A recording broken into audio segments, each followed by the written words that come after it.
नमस्कार दोस्तों। आज मैं आपके सामने महर्षि पतंजलि द्वारा बताए गए श्रेष्ठ व्यक्ति के 4 गुणों के बारे में चर्चा करूंगी। आशा करती हूँ आप सबको पसंद आएगा। तो चलिए शुरू करते हैं। सबसे पहले श्रेष्ठ व्यक्ति का गुण है मित्रता। अब हमें किससे मित्रता करनी चाहिए? तो समाज में भी हमने सुना है अपने बराबर वालों से हमें मित्रता करनी चाहिए, राइट? तो जब आप एक श्रेष्ठ व्यक्ति बन जाते हो तो वो दायरा थोड़ा बड़ा हो जाता है। मतलब जो भी सुखी इंसान है उसके प्रति हमें मित्रता का भाव रखना चाहिए। तो अब ये बोलोगे क्यों? जो दुखी लोग हैं उनसे हमें मित्रता नहीं करनी है, उनके साथ आपको करुणा का भाव रखना है, राइट? करुणा मतलब दया। आपको उनके साथ दया का भाव रखना है और उनकी हेल्प करनी है।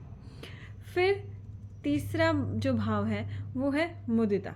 मुदिता का मतलब है हर्षित होना, किसी को देखकर खुश होना। तो हमें किसे देखकर खुश होना चाहिए? जो महान व्यक्ति हैं, जो इस संसार की उन्नति के लिए दिन रात लगे हुए हैं, उन लोगों के प्रति हमें क्या होना चाहिए? मुदिता होना चाहिए, हर्षित होना चाहिए। जैसे ओलंपिक में कितने मेडल लेके आए हम लोग, और पैरा ओलंपिक्स में तो और भी ज़्यादा मेडल लेके आए, 29 मेडल्स लेके आए हम पैरा ओलंपिक्स में। तो उन सब को देख के हमें हर्षित होना चाहिए, उनके प्रति हमें मुदिता का भाव रखना चाहिए, राइट? उनसे हम मित्रता नहीं कर सकते हैं, ना ही हम उनको करुणा दिखा सकते हैं। तो हम उनके प्रति हमें मुदिता का भाव रखना चाहिए, मतलब हर्षित होना चाहिए। जो लास्ट वाला है वो है उपेक्षा। उपेक्षा का भाव का मतलब है उदासीन होना, किसी के प्रति उदासीन होना मतलब उनको इग्नोर करना। तो हमें किन चीज़ों को इग्नोर करना चाहिए? हमें जो पापी लोग हैं उन्हें इग्नोर करना चाहिए। ये नहीं कि उनके साथ जाके लड़ लें हम, नहीं। उनसे जितना आप उन्हें इग्नोर करोगे उतना आपको फ़ायदा होगा।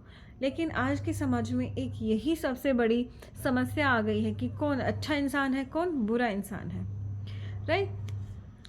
तो आजकल जो आपको यंगस्टर में देखा जाता है, जो आपको बाहर पार्टी करके लेने जाता है, जो आपको शराब पिलाता है, जो नॉन वेज खिलाता है, आपको जाके पार्टी रेस्टोरेंट में पार्टीज़ वगैरह देता है, वो तो आपके लिए अच्छे हैं। लेकिन अगर आपको कोई इंसान बोल दे कि भाई चलो हवन कर लेते हैं, थोड़ी देर का भजन कर लेते हैं, या अच्छी वीडियोस देख लेते हैं, या फिर किसी का भला कर देते हैं, चलो हमारे पास इतने साधन हैं तो आज मैं किसी एक गरीब इंसान की सेवा करूँगा या मदद करूँगा, या जो छोटे बच्चे हैं उनको पढ़ा दूँगा।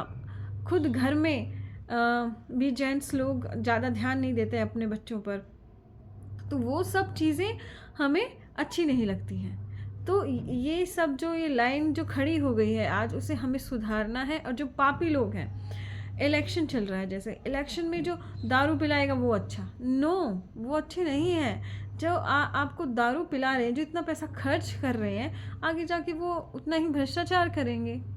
तो उन सब के प्रति आपको इग्नोरेंस का भाव देना है।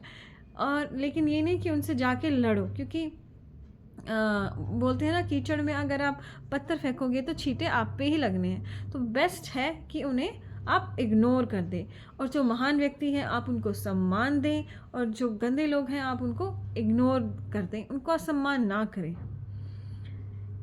आप ये फैसला करें कि जो इलेक्शन में दारू पिलाएगा उसे हम वोट नहीं देंगे, और उसे हमें इग्नोर ही करना है, क्योंकि आज हमें वो दारू पिला रहा है, कल हमारे बच्चों को पिलाएगा, और फिर उससे समस्या ही समस्या उत्पन्न होगी।